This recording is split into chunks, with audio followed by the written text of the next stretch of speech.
বাংলাদেশে আমরা খালি ইঞ্জিনিয়ারিং নিয়ে পাগল হয়ে যাই, ঠিক আছে? ইঞ্জিনিয়ারিং ডাক্তার, এর বাইরে মনে দুনিয়া আর কিছু নাই। যারা হচ্ছে ইউরোপ আমেরিকার দিকে অ্যাকচুয়ালি মুভ করতে আছেন ইঞ্জিনিয়ারিং সাবজেক্ট ছাড়া, এই তিনটা সাবজেক্টে কিন্তু আপনার হিউজ ডিমান্ড রয়েছে। চায়নাতে সবচেয়ে শান্তিপ্রিয় ক্যাম্পাস কোনটা?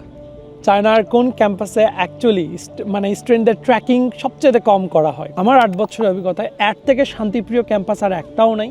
এটা ডরমিটরি থেকে শুরু করে স্কলারশিপ থেকে শুরু করে ওভারঅল এখন পর্যন্ত লোকেশনের দিক থেকে ওয়ান অফ দ্য টপ।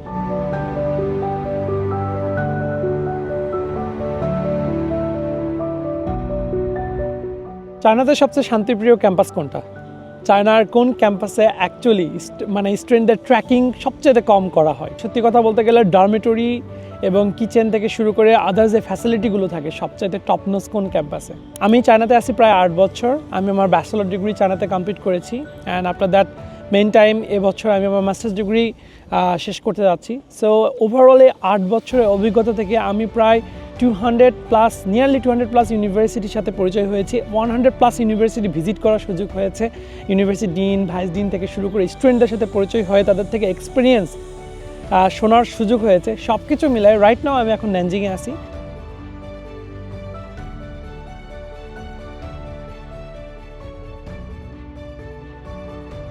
ন্যানজিংয়ের একটা ভার্সিটিতে বসে আছি, যে ভার্সিটিতে আমার মনে হয় আমার অভিজ্ঞতায় সবচাইতে শান্তিতে স্টুডেন্টরা পড়াশোনা করতেছে।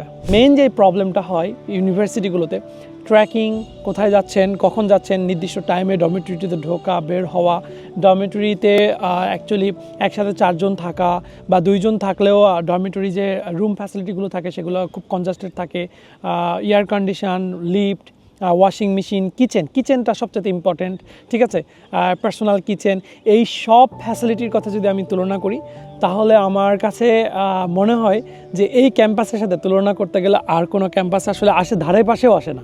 সিরিয়াসলি অনেক টপ র্যাঙ্ক ইউনিভার্সিটি আছে, বাট অ্যাকচুয়ালি এই লেভেলের ফ্যাসিলিটি ওই ভার্সিটিগুলোতেও নাই ব্যাচেলর ডিগ্রি স্টুডেন্টদের জন্য। সো আমি যে ভার্সিটিতে বসে আছি সেই ভার্সিটিটা একদম চায়নার ন্যানজিং শহরের একদম মাঝখানে অবস্থিত। ইউনিভার্সিটির পিছনের দিকে মাউন্টেন, ঠিক আছে, পার্পল মাউন্টেন, যেটা সবচেয়ে ফেমাস মাউন্টেন ন্যানজিংয়ের, যেটা অ্যাকচুয়ালি ট্যুরিস্ট স্পট। অ্যান্ড সামনের দিকে হচ্ছে সোয়ানু লেক, যেই লেকটা অ্যাকচুয়ালি অসম্ভব সুন্দর। চায়নার মধ্যে যদি ন্যানজিংয়ে কেউ ঘুরতে আসেন তাহলে এই দুইটা জায়গা হচ্ছে মেন স্পট বলা যায়, ঠিক আছে? ভার্সিটি থেকে ক্যাবল কারগুলো দেখা যায় ওঠানামা করে। ডরমিটরি রুম থেকে অ্যাকচুয়ালি পুরো মাউন্টেন ভিউটা অসাম। সো এটা একটা double first class university and এটার রিসার্চ ডিরেকশন একটু আলাদা অন্যান্য ইউনিভার্সিটি থেকে। এটার নাম হচ্ছে ন্যানজিং ফরেস্ট্রি ইউনিভার্সিটি। সত্যি কথা বলতে গেলে সবচেয়ে এক্সপেন্সিভ ক্যাম্পাস, বিকজ ন্যানজিং শহরের একদম মাঝখানে এটা। ম্যাক্সিমাম ইউনিভার্সিটিগুলোই সাইটে। ন্যানজিংয়ে অনেকগুলো টপ ইউনিভার্সিটি আছে। যদি বলতে চাই, প্রথমে আসবে Nanjing University of Aeronautics and Astronautics, এটা হচ্ছে ন্যানজিং শহরের একদম বাইরে। তারপর হচ্ছে নুইস্ট, যেটা হচ্ছে Nanjing University of science and technology, এটাও ন্যানজিং শহর থেকে প্রায় 1 ঘন্টা দূরে। তারপর এনজিওপিটি, এটাও অলমোস্ট 35 to 40 মিনিট দূরে। তারপর ন্যানজিং টেক, এটাও 30 থেকে 35 মিনিট দূরে, ঠিক আছে? বাট অ্যাকচুয়ালি যেটা গুলো ডিস্ট্রিক্ট এবং সোয়ানো ডিস্ট্রিক্ট এবং আপনার হচ্ছে যে মেন প্লেসটা আর কি, গুলোটা হচ্ছে মেন প্লেস আর কি। এই মেন প্লেস মানে ন্যানজিং শহরের মিডিলটা যেটা শহর আর কি, মেন শহরটাতে অ্যাকচুয়ালি অল্প কয়েকটা ইউনিভার্সিটি আছে। এর মধ্যে উল্লেখযোগ্য হচ্ছে এই ভার্সিটিটা, ন্যানজিং ফরেস্ট্রি ইউনিভার্সিটি। এই ভার্সিটিতে ইংরেজিতে পড়ার জন্য অনলি 2টা সাবজেক্ট আছে, একটা হচ্ছে ফরেস্ট্রি আর একটা হচ্ছে আপনার উড সায়েন্স।